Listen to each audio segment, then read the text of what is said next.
Maka saya berpesan sama adik-adik yang kuliah di UII bahwa UII adalah didirikan sebagian oleh ulama, ada Gus Wahid, ada dari unsur Muhammadiyah, ada dari unsur beberapa ormas, dan didirikan murni karena kita ingin umat Islam ini terpelajar yang sangat Indonesia, jadi religius yang sangat Indonesia, atau kalau populernya disebut nasionalis religius.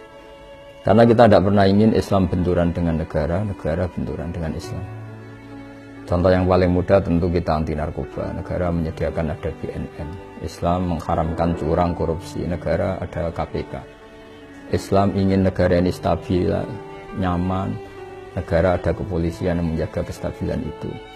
Sehingga ketika kita baca al-muslim man salim al-muslimuna min lisanihi wa yadihi, orang muslim itu siapa?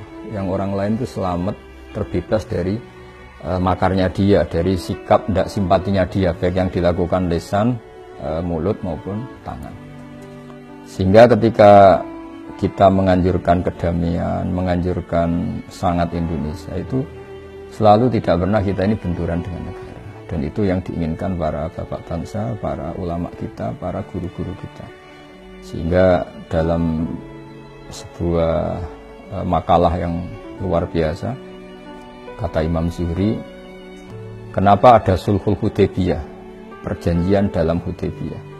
Kata Imam Zuhri, dan ini semoga menginspirasi banyak mahasiswa, syukur-syukur semuanya terinspirasi oleh makalah yang diciptakan atau yang dikatakan oleh Imam Zuhri, yaitu gurunya Imam Malik. Fama futiha fil islami fathun a'zuma min Hudaybiyah. Gak ada kemenangan Islam terbesar kayak kemenangan dalam Hudaybiyah. Dulu ketika orang kafir ketemu orang Islam, bawaannya itu perang. Kalau ketemu bawaannya perang tarung. Sehingga dalam perjanjian itu Nabi hanya meminta supaya orang itu nggak usah perang dan mendiskusikan kebenaran secara fair. Kata Imam Zuhri, fatafawadu fil hadis wal munaza'ah. Mereka berdebat tanpa tekanan. Falam yatakallam ahadun ya'kilu syai'an minal Islam illa dakhula fihi. Jadi barokahnya damai, barokahnya semuanya damai tanpa tekanan, orang diskusi Islam. Setelah diskusi, siapapun yang berpikir objektif akhirnya tertarik kepada Islam.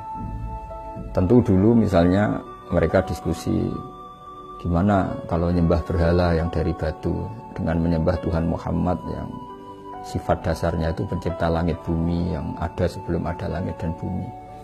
Dengan perbandingan-perbandingan seperti itu akhirnya mereka tahu tentu Tuhan Muhammad lebih benar, lebih baik. Sehingga artinya kata Imam Zuhri, Islam ini pernah begitu unggul ketika nggak ada perang. Karena ketika nggak ada perang, orang diskusi secara santai, secara rileks, tanpa tekanan, dan pasti yang muncul adalah kebenaran. Sehingga agama ini dibawa oleh satu kebenaran yang nggak perlu ekstrim sebetulnya, karena la ikraha fiddin qad tabayyana rusydu minal ghayy. Artinya untuk mengatakan 2 tambah 2 4 itu nggak perlu perang, karena qad tabayyana rusydu, yang mana yang benar ya jelas, mana yang salah ya jelas.